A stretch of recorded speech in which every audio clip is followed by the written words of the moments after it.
We're discussing the 18th century, 1700s, the changes in the Jewish world and Jewish Europe. So last week I discussed Amsterdam, the Jews in Holland, and this week we're going to discuss London and the Jews in England in the 1700s. But in order to understand the 1700s, we have to back up a little and see what happened before the history of the Jews in England. Tosfos already mentions that in the 11th and 12th centuries there were Jews in England and they were in London. Those Jews came from Normandy. They came from France, basically from Rouen. They were brought there by William the Conqueror. When the Norman French conquered England, he brought over about 200 Jews. And that was the basis of the Jewish community in London. To put it mildly, in the Middle Ages, the Jews did not find London hospitable at all. There were numerous riots against the Jews, accusations of all sorts, culminating in a blood libel. The Jewish community was small, and it was always beleaguered. In 1290, the king expelled the Jews from England. After a series of terrible events in the 1200s, 3-4 times the Jewish communities were destroyed. The church persecuted the Jewish community enormously. It did not allow the synagogues to conduct services. The church claimed that it was an affront to it that the Jews even existed in England. And the king finally, in 1290, expelled the Jews. So from 1290 onwards, we have a blank page. Because legally, officially, there are no Jews in England. As a practical matter, there probably were also no Jews in England. I mean, nobody moves to England for the climate. And the Jews moved eastward and not westward. They moved into Central Europe and eventually into Eastern Europe, to Poland, to Lithuania, to Russia. And that was the major Jewish movement. In 1492, when the Jews of Spain were expelled, as I mentioned last week, many came to Amsterdam. Now, Amsterdam is already close to England. It's just across the channel. But England and Holland were basic competitors.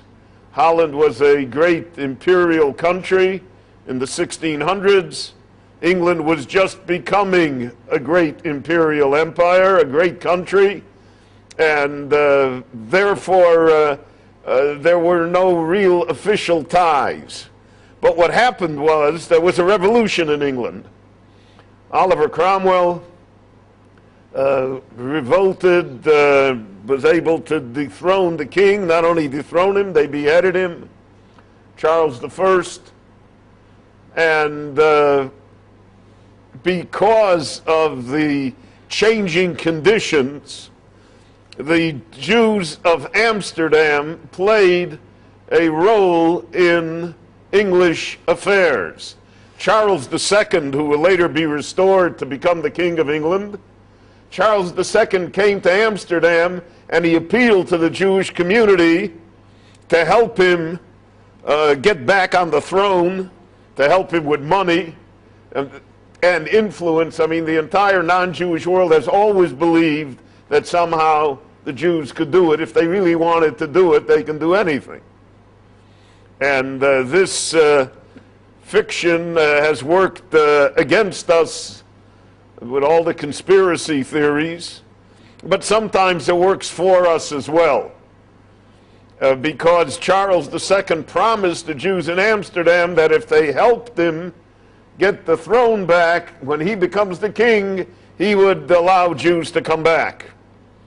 Now, an interesting thing is that Cromwell got wind of this, So Cromwell negotiated the Rabbi of Amsterdam, Menashe ben Yisrael, who I discussed last week, who was as a child was Portuguese, born in Lisbon, and as a child he was baptized in the church. When he was 8 years old, he came with his parents. They escaped and came to Amsterdam, and he ends up being the chief rabbi in Amsterdam. He also ends up being one of the truly great figures of the 17th century in Jewish life. He crosses the channel and negotiates with Oliver Cromwell, and in his back pocket he's got Charles II. And he says, you know, it's a little how the Balfour Declaration also. The Balfour Declaration came about in 1917 because the Zionists planted rumors, true or not, doesn't make a difference, that Germany was going to issue a declaration saying that if they win the war, they would give Palestine to the Jews for a Jewish national homeland. And because of that fear, and especially because England was in debt then to millions and millions of pounds to American bankers and to American banking houses that were headed by Jews, and to the Rothschilds. So therefore, the English cabinet considered all of that in their deliberations, and it helped them come to a decision that they were going to issue the Balfour Declaration, and they were, so to speak, going to preempt Germany. Well, this is what happened here, that Cromwell preempts Charles II, and Cromwell says, listen, I can't do anything officially. Officially, I can't do anything. But if the Jews come back, nobody's going to kick them out. He said not only that, he gave them a lease, a 999-year lease on a piece of property. I don't know, today it's in the middle of London. It's worth a lot. I don't know if the Jews still have the lease, but that was going to be their cemetery. And Cromwell gave them the lease. Well, if you were going to be buried in London, it assumed that sometime you would have lived in London. And Jews began to come back to England, basically again to London.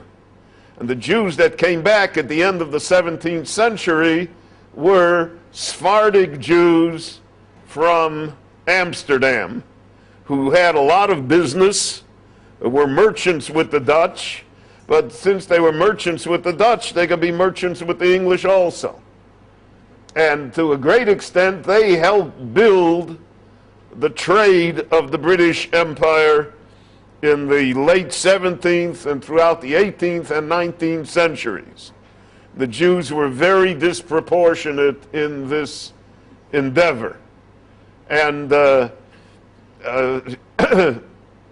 were Jews that came, Dutch Jews that came as early as 1588, before the revolution, before everything, but they came as Spaniards. They didn't say they were Jews, they said they were Spaniards.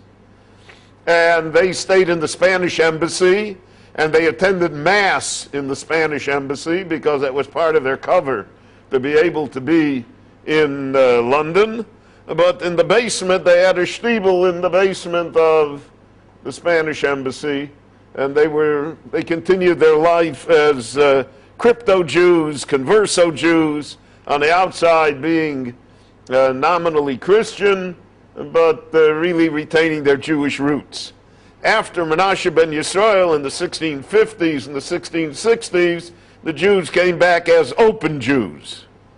They no longer hid the fact that they were Jewish, and when the Restoration occurred and Charles II became the king again, he issued a charter allowing for Jews to own businesses, to deal in money, all sorts of things, but he never said they're allowed to live in the country. Now, how you were going to do business and run banks and merchants and not be in the country, that was left unresolved. But as a practical matter, the Sephardic Jews came back in the middle of the 1600s. Now, the Sephardic Jewish community in London established itself very, very well. In 1701, the great synagogue was built, and it's called Bevis Marks because of the street that it's located on. It has a much prettier name than that, but it's known as Bevis Marks Congregation. The synagogue is still in operation. My wife and I were there this summer. They have a minyan every day, and it still is going. Now, attached to that synagogue, the Sephardim created everything. They built a hospital for Jews. They built an orphan home. They built naturally a mikveh and a bakery. Everything, the entire infrastructure necessary to be Jewish was in place by 1710. And it still is there today. They had a yeshiva, and they had schools, and they were strictly Orthodox, even though not everybody is necessarily observant. It's two different, you know, you can, most of the Orthodox are not observant, but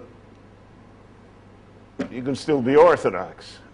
And the Sephardim absolutely kept to that idea, and they started to be very successful.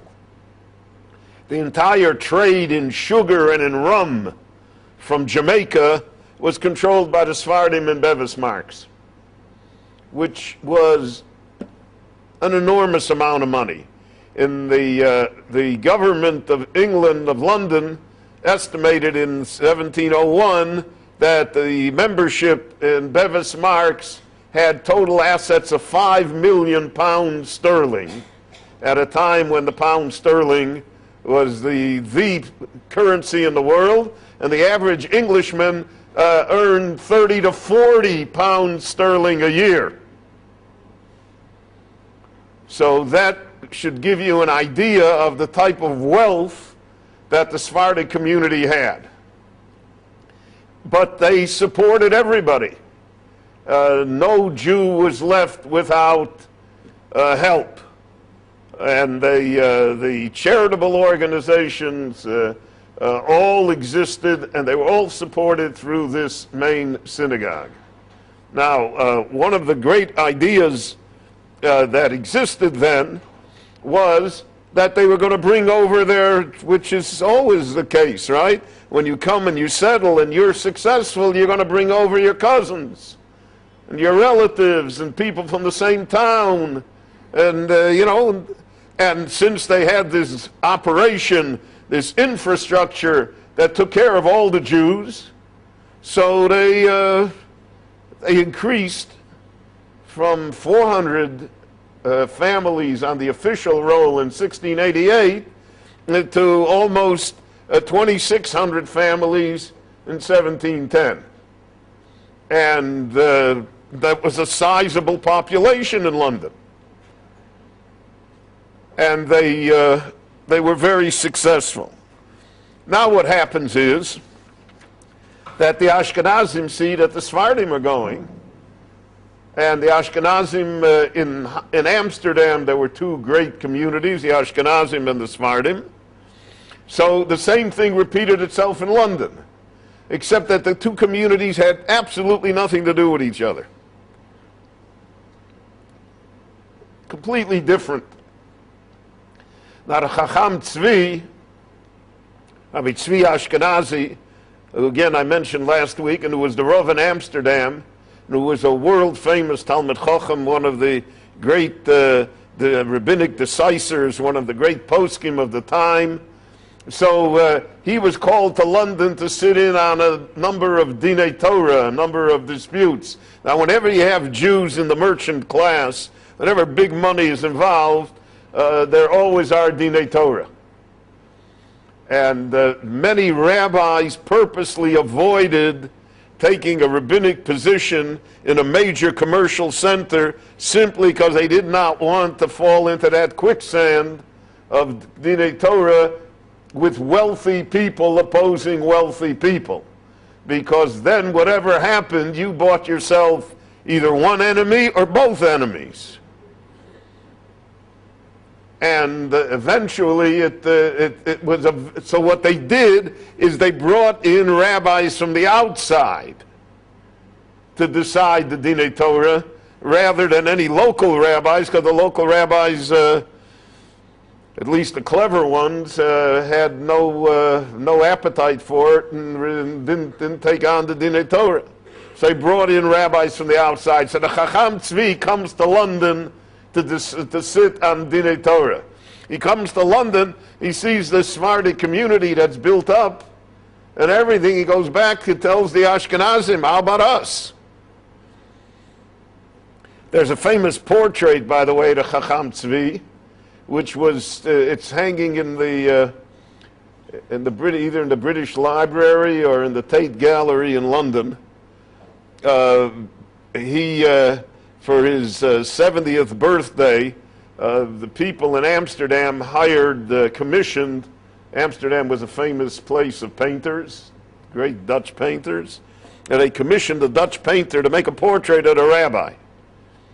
I mean, what else would a rabbi want for a 70th birthday except a painting, right? A portrait. And he refused to sit for it. He refused to sit for it. He said that it was a violation of halacha, etc. He's not sitting for it.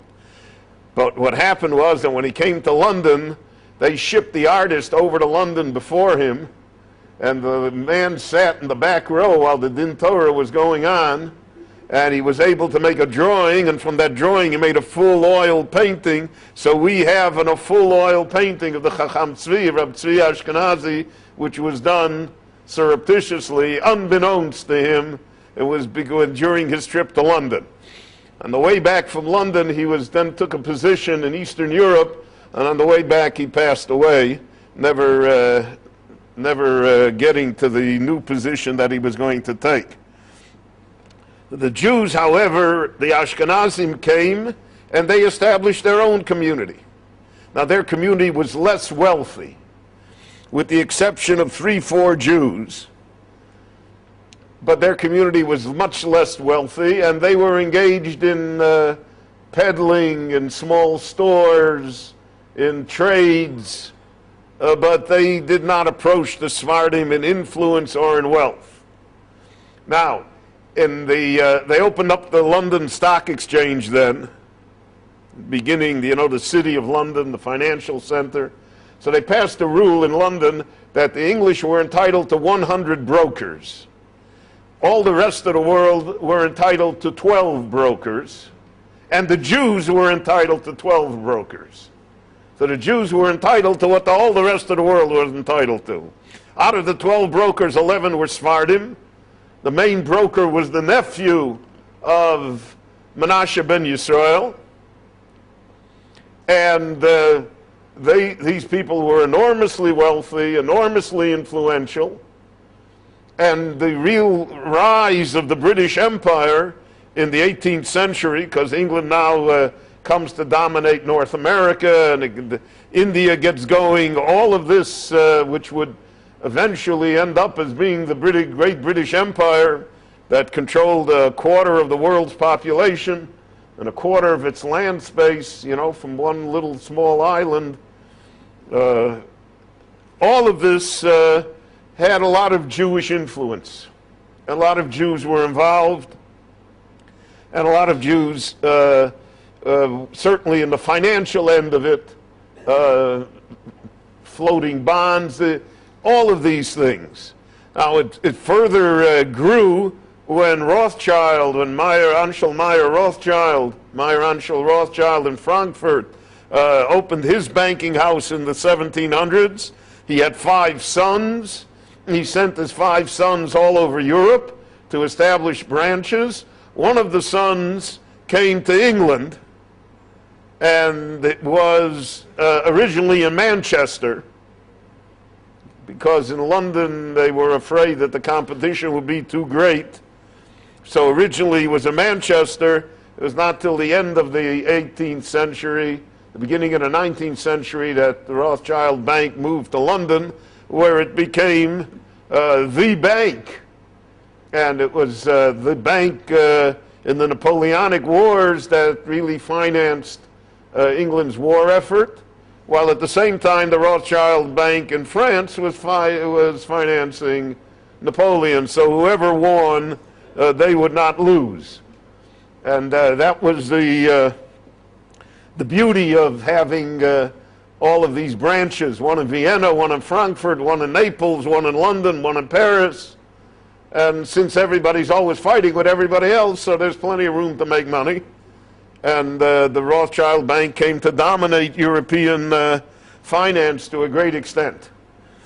The Jews, the Ashkenazic Jews, had built a large synagogue, which can be seen today. And they lived their lives, and the Sephardic Jews lived their lives. Now, the Sephardic Jews were much more interested in becoming English. Now, here we have the process. See, in Germany, under the influence of Reform, they became more German than the Germans. In England, it didn't quite happen that way, simply because the English were very cold to the Jews. They remained very bigoted against them. They didn't allow them to really gain the foothold in society. And they established the barrier of conversion, that in order to become accepted in English society, and even then you weren't accepted, but in order to, at least to gain entrance to English society, you had to be Christian.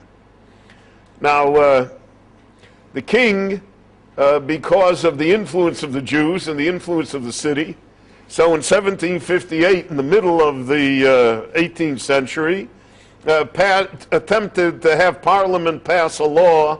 See, by this time the king's powers were being abridged. He was no longer the absolute monarch in England. He couldn't do everything. Today, the queen is a figurehead. They give her the speech to read, and she reads it. And there is no power in the monarchy at all, except for the prestige that's involved in being the king or the queen.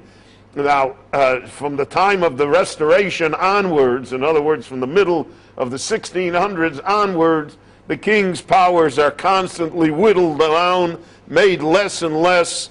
Parliament becomes stronger and stronger until Parliament dominates. Now, the king in 1758 wanted to pass what was called the Jewish Naturalization Bill, to officially allow Jews to be in England and to officially allow them to be citizens in England. The king, when he proposed, and this was backed by the large section of the Sephardic community who invested a lot of money in it and a lot of influence. What happened was that the bill was brought up for the first reading, and when it was passed at the first reading, it would have to be read again to be passed. There were pogroms in London, riots against the Jews. The populace rose up in anger and said they don't want the Jews. It's enough that we tolerate and we let them live here, but that they should be citizens, that they should have rights. Now, England itself is in the throes of the Enlightenment. They're in the throes also of what's going to happen in North America. There are two conflicting camps. One camp says we have to hang on to what we were before, and we can't let these new ideas influence us. It'll mean the destruction of England. And the other camp says that England has to be in the forefront of human freedom, of tolerance, of religious tolerance, of individual rights. We'll see that in the debate regarding the American colonies, the great British statesman Edmund Burke in the House of Parliament always opposed the government. He said, don't start up with the American colonists. Give them their freedom if they want it. They'll remain within the empire if you treat them right. And the other camp said, no, we're going to tax them. We're going to rule over them. They're part of us. They can't go anywhere. Well, Burke was right. and the American Revolution occurred, and England lost probably its most valuable asset if you look at it over the long range of time, because all the Americans could still today be part of the British Empire, but they're not. And this was what Burke warned against. So you had conflicting camps within the British society itself. And somehow the Jews became the focal point of this argument. Because the argument is whether the Enlightenment is correct, whether tolerance is correct, whether personal freedom is correct, whether all of these liberalizing ideas which were introduced, and then you have these people like John Locke and Adam Smith and all of these people that are involved in this turmoil, intellectual turmoil. And so it devolved regarding this bill, whether the Jews should be naturalized or not. After the riots, so the plain people didn't want it, right? The plain people are not in the Enlightenment. The plain people saw the Jews as being unfair competitors. They were jealous of the Jews. Jews have a tendency sometimes to flaunt their wealth, to flaunt their position. It said that there were 100 English brokers and 12 Jewish brokers, but the 12 Jewish brokers decided what the 100 English brokers would do. And they resented that. And the populace generally resented it. And since England had a long history, hundreds and hundreds of years of anti-Jewish feeling, of all sorts of fantasies, Shakespeare, who never saw a Jew in his life, nevertheless portrays Shylock as, a pound of flesh. That was baked into the into the English psyche, just as Dickens has Fagin. It was just part of the culture. It was part of the society. The advantage Jews had when they came to America, where they also encountered anti-Semitism, was that there were so many other immigrant groups at the same time. The Poles, the Italians, everybody that came at the same, the Irish. So, the Jews were in the mix. So the WASP American hated all of them, but he couldn't single out the Jews. In London, there was no other. It's not like today in London where you have people from all over the world that live in London. Then it was just the English and the Jews. And therefore, this riot, this pogrom took place, and the king backed off. The bill never was passed. It never was brought up again. The Jew bill would not be passed until Disraeli's time 100 years later.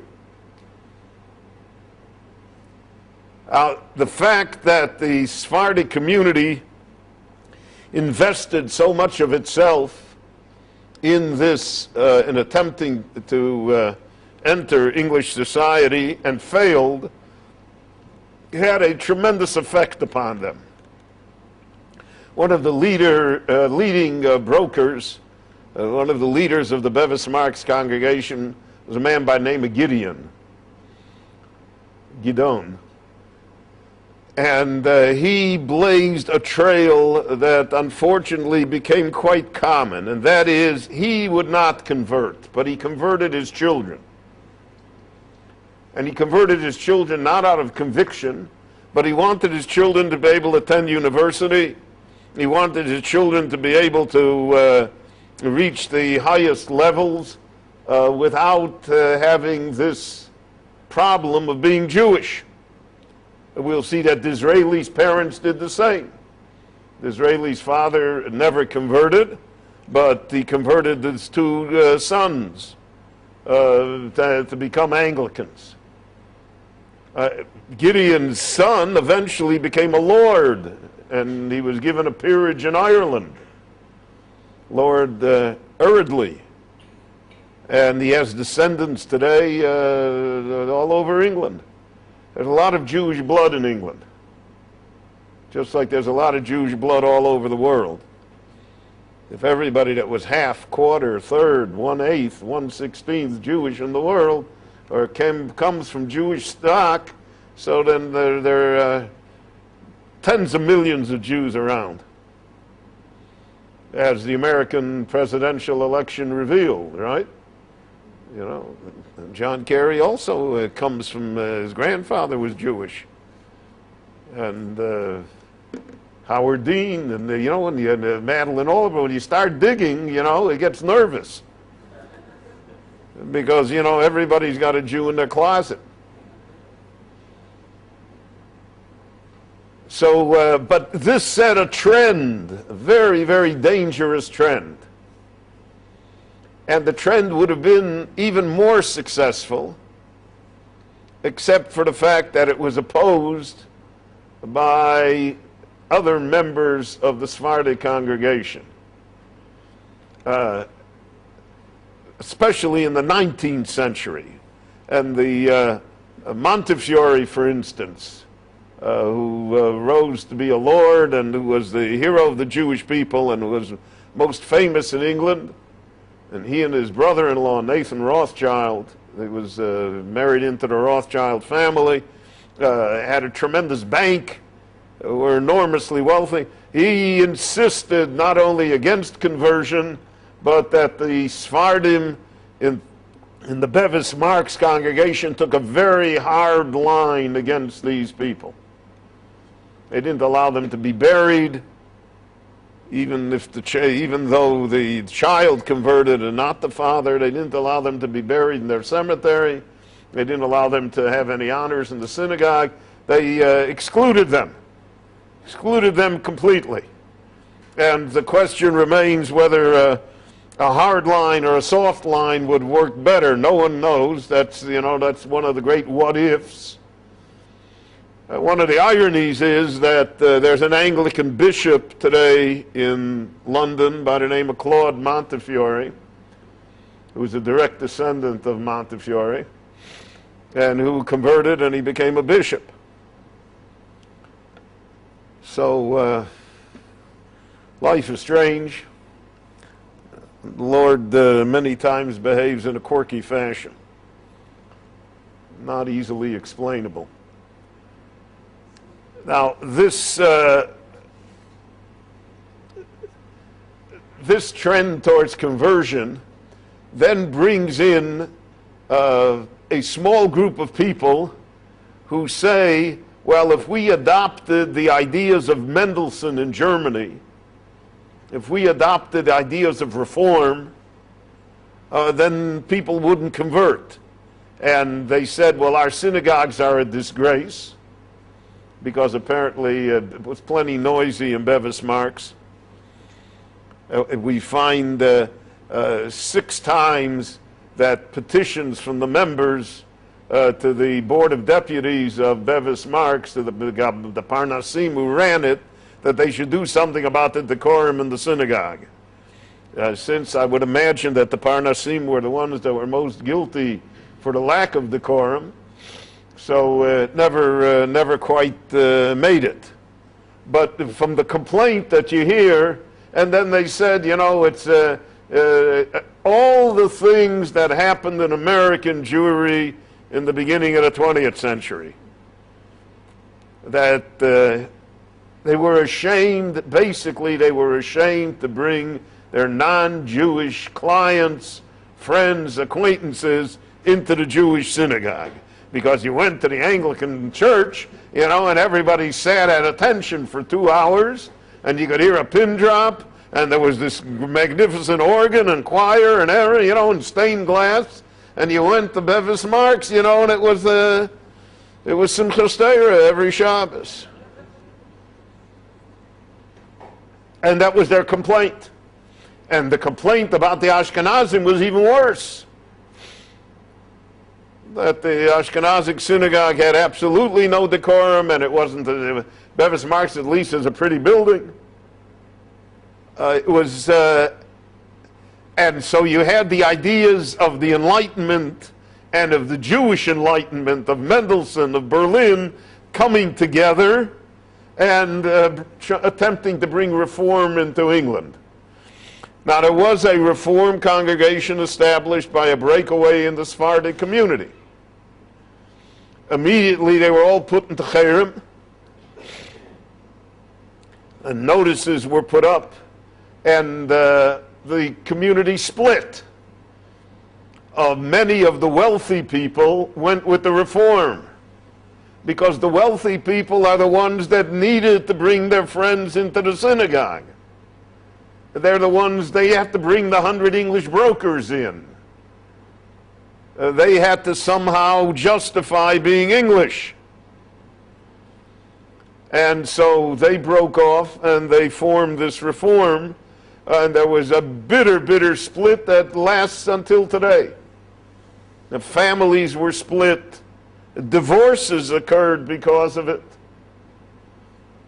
And again, we'll see that later in the 19th century, Montefiore was the leader in casting the Reform out completely from the Sephardic community, from not allowing them to have any rights. They had to buy their own cemetery. They had to do they were out. To the extent that some of them, they had donated over the years. The family had donated, and when Jews donate something, you put up a plaque. The temple in Jerusalem had plaques. No, seriously. The third temple will also have plaques, no question. How can you have a Jewish thing without having a plaque on the wall? So they unscrewed the plaques and gave them back, because they were not just persona non grata, they were not in the Jewish community at all. And you hear it today, there's a lot of bitterness still in Anglo-Jewry between the Reform and between the Orthodox, the established synagogues. A lot of it has this background to it, has this history to it of centuries of disagreement, of bans, all sorts of things.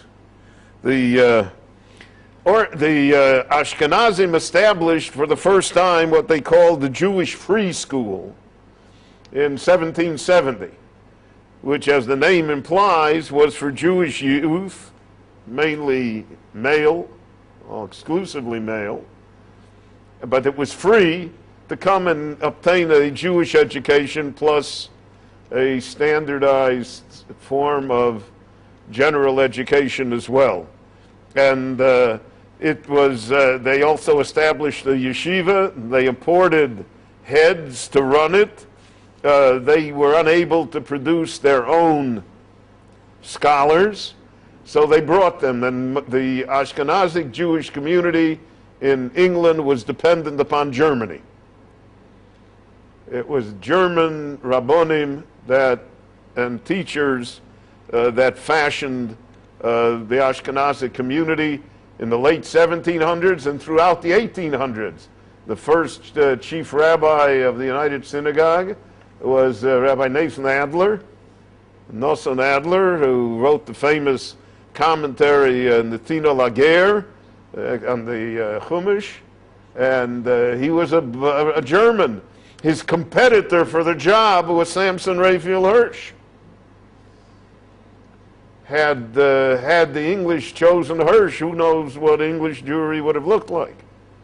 Who knows if Hirsch would have survived it? Because Hirsch quintessentially was German.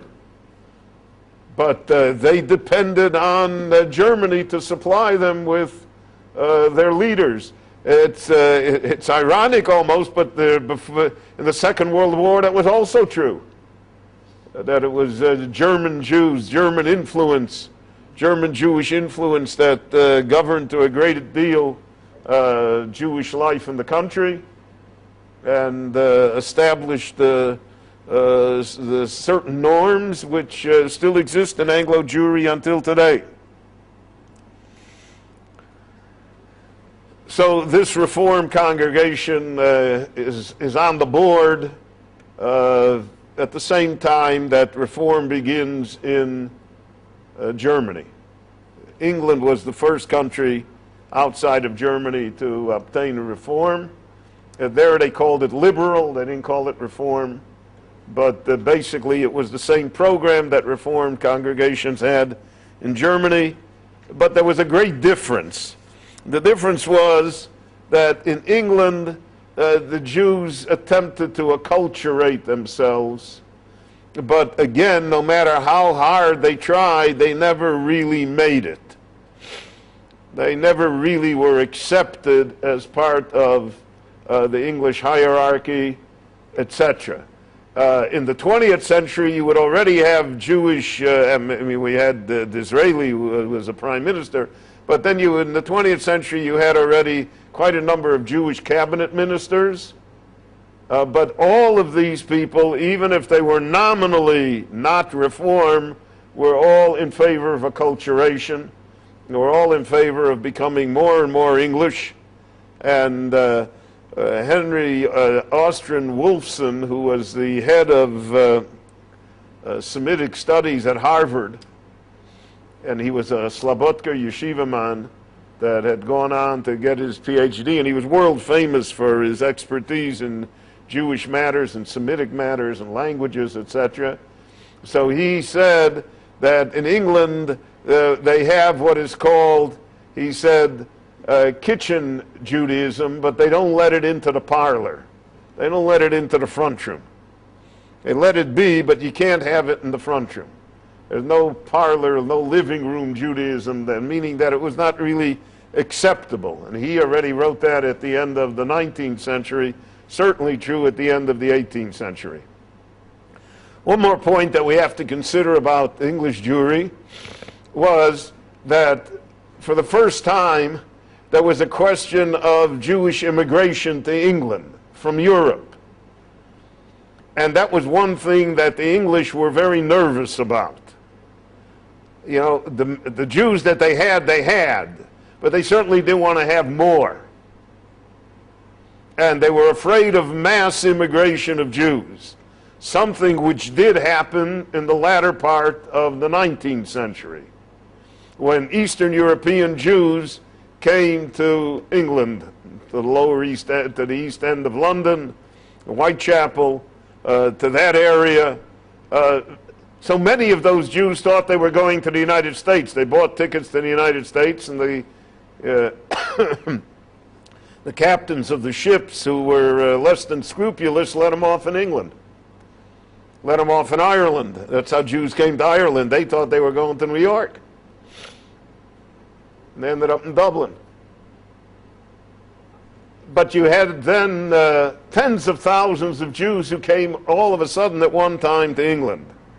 And therefore, England, as late as 1904, considered a bill to limit Jewish immigration into the country.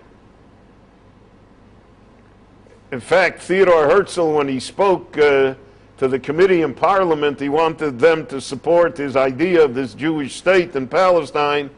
So he said that if there's a Jewish state in Palestine, he'll take all the Eastern European Jews to Palestine, so you won't have them in England.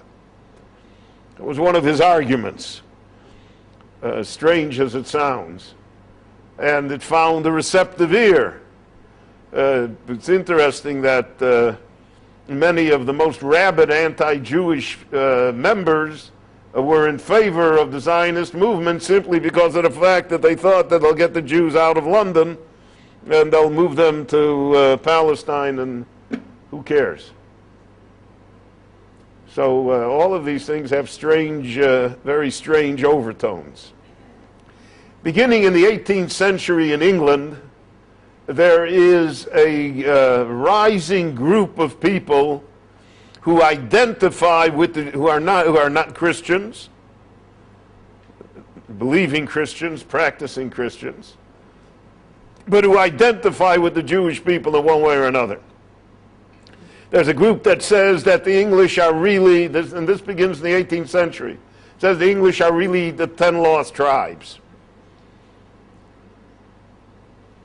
And that, you know, like they're the real Jews. I always say, you know, the whole world wants to be Jewish except the Jews. There's a group that says we're going to study Hebrew. So, for instance, the first English translation of the Mishnah is done by an Anglican minister in England, Danby, and for years it was the standard translation of the Mishnah, with the people who were using it unaware many times who the translator was. The use of Hebrew had been introduced in England by the Puritans, by the radical Protestant sect. In fact, when they're the ones that were the pilgrims that came to the United States originally, came to Massachusetts. So on the ship coming over on the Mayflower, they all voted what the official language, because they were coming, they felt, to the new country, to the new world, and they were going to make their own, start everything from the beginning. So they voted what language should they speak. And English barely sustained the majority over Hebrew. And can you imagine that America would be speaking Hebrew? I mean, then we would have to put it into the yeshiva curriculums.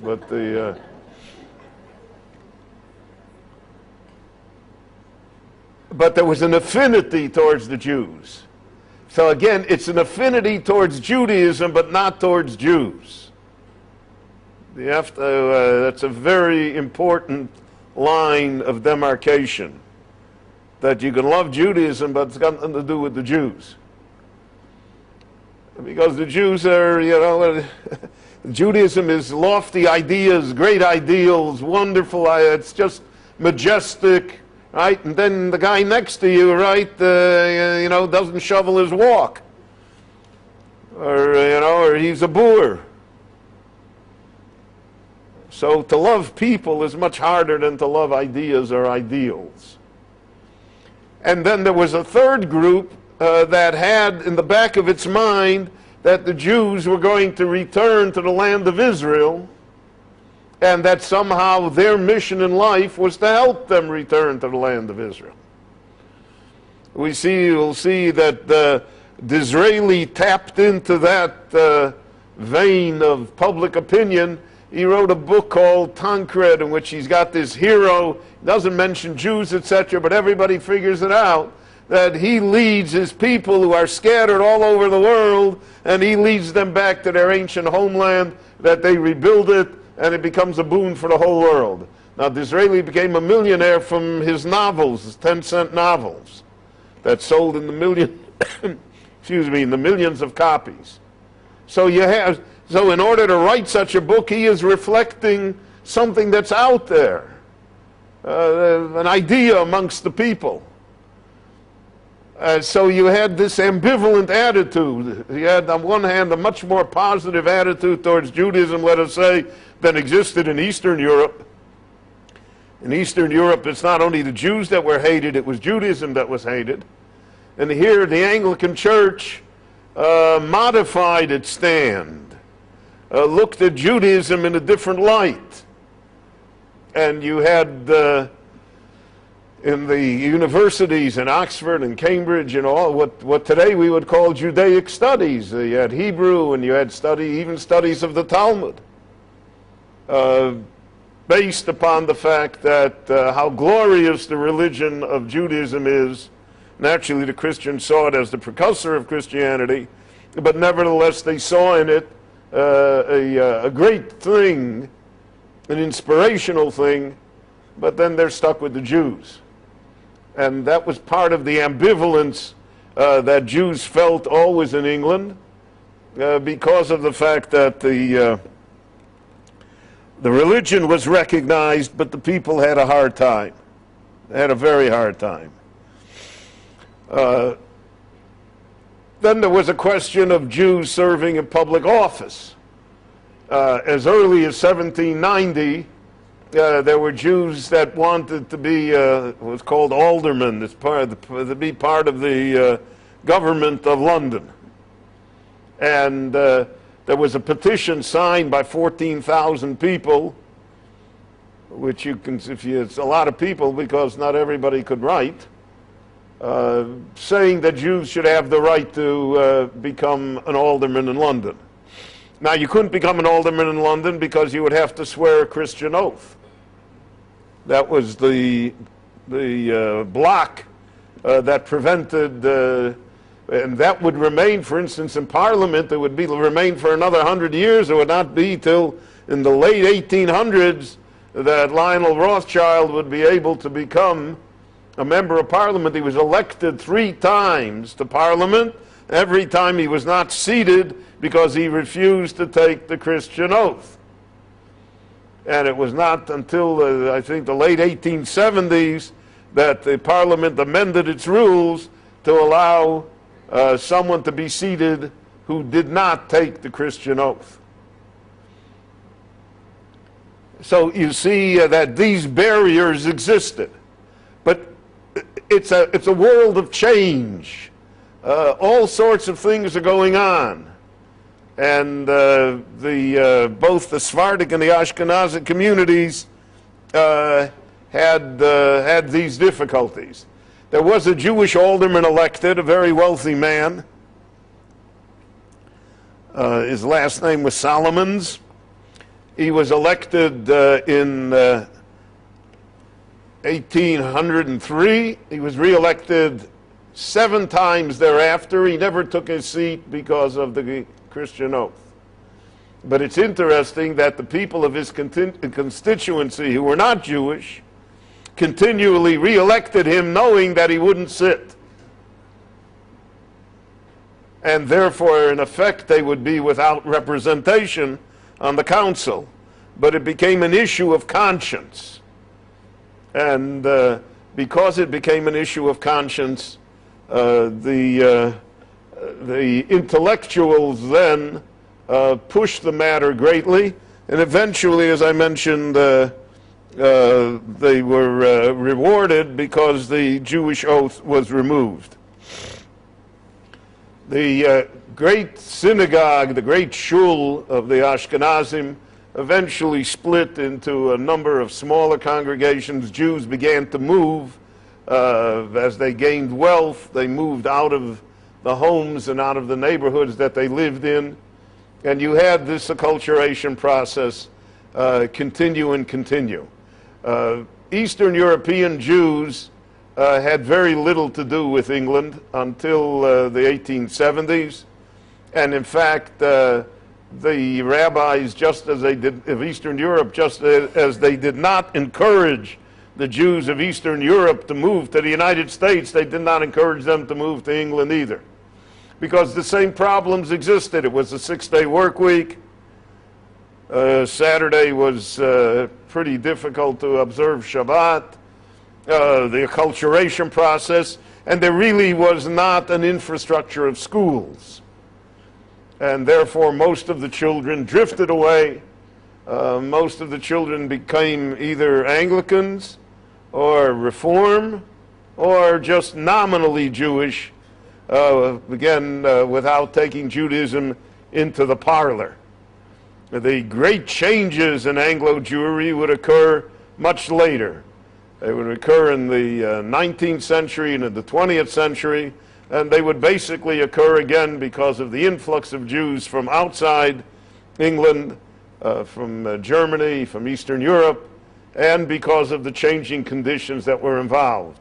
What helped most in the acceptance and acculturation of the Jews was the fact that England fought a lot of wars, and the Jews fought with them. Jews fought with them in the Boer War, in the First World War, in the Second World War, etc., etc. And basically that is what gained them entrance into, but we find that the British policies here in the land of Israel were governed by a certain predisposition. And the predisposition was not to be in favor of the Jews. And to a great extent, many of the problems that we still have here in the Middle East are of British origin. So the 18th century has to be seen as the beginning, so to speak, of British Jewry. but certainly not as the end of it, so to speak, because the development, the evolution of British Jewry went a long way past the ideas of the 18th century, but it could not have happened in another century. It happened only because there was an Enlightenment, only because the Jews of Amsterdam came across, only because of the political situation in England, only because of the rebellion. All of these things had to come together, and the economic needs of building an empire, merchant banking, all of these things in which Jews were skilled and experienced, all of this combined to fashion the basis for Anglo Jewry, which remains until today, probably in the Western world after the United States, the strongest bastion of Jewry throughout the world. Next week we're going to talk about Vilna, I believe, or Berlin. Next week we're going to talk about Berlin, and that is a whole different idea than Amsterdam and London, all altogether different. But again, it's the 18th century that shapes that as well. Thanks for coming, and there'll be a minyan for Ma'ariv.